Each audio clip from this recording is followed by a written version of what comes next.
And I'll see you folks next week right here on Mail Call. Now, when we come back, Mr. Stephen Chandler, last year's winner, it's his turn to step up to the plate to bat. Going to have a great hunt. We'll be right back. Roger Raglin Outdoors is...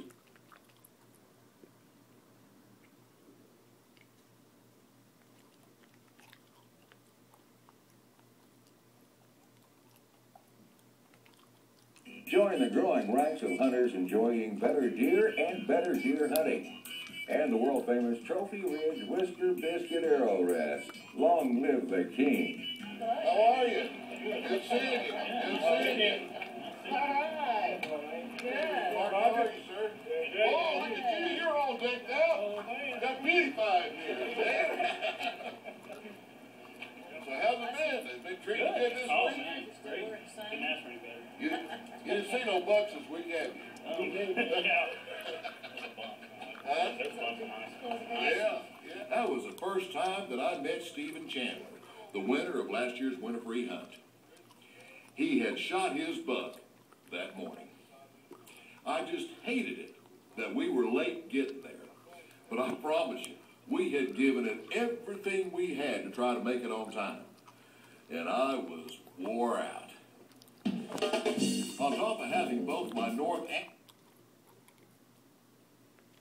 I knew Stephen was going to have a good hunt. And he did. Look at here. Oh, it's a beautiful deer. Big old fat body. Just a little bit. Opening day, we get out there and we saw just tons of deer. I mean, he's got a lot of big bucks on this land. There was a nice 7 that morning. I passed on because it was opening day. You know, I wanted something bigger. He lived to fight another day, so we passed. And that evening, we hunted the same blind, and we counted 14 deer. I think about 4 of them were bucks. A couple of 10 points. They were young, 2 years old. I believe that 7 came back. A lot of nice deer, a lot of nice bucks.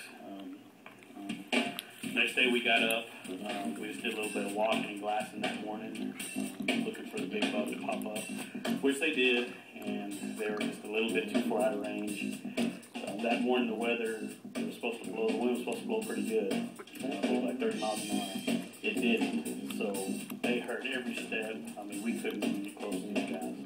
But that morning we saw 4 shooters, and they were beautiful big bucks. I wish I could have got one of them, but that's the way it goes. That's what makes it exciting. You see them and you want them.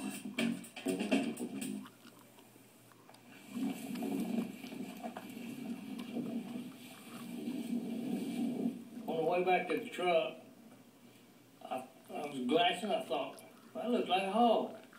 I didn't even know we had hogs on the range. We had some fun with that.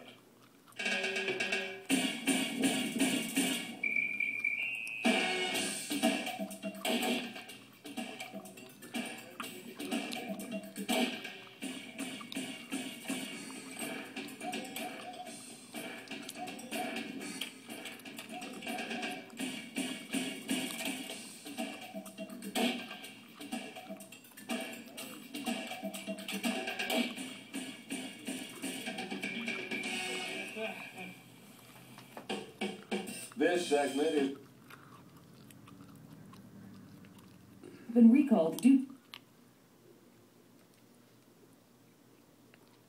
improving food plot and plant performance. On the 3rd morning, I decided to put Stephen back in the half-section stand. That ended up being a good decision.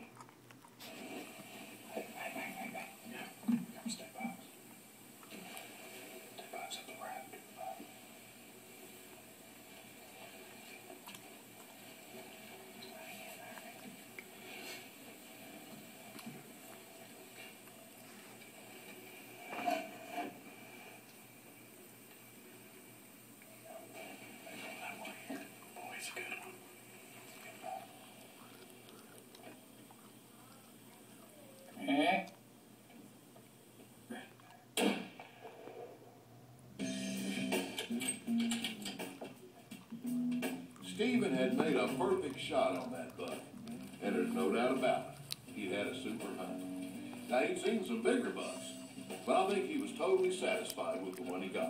Real nice 8-pointer.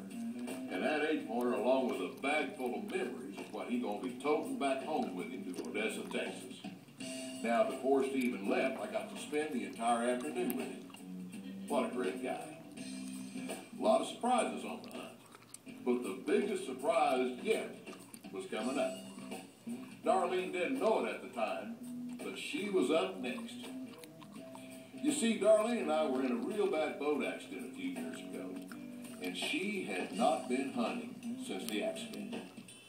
Time to get her out of the nest, back into the saddle. So on next week's show, Darlene's in the hot.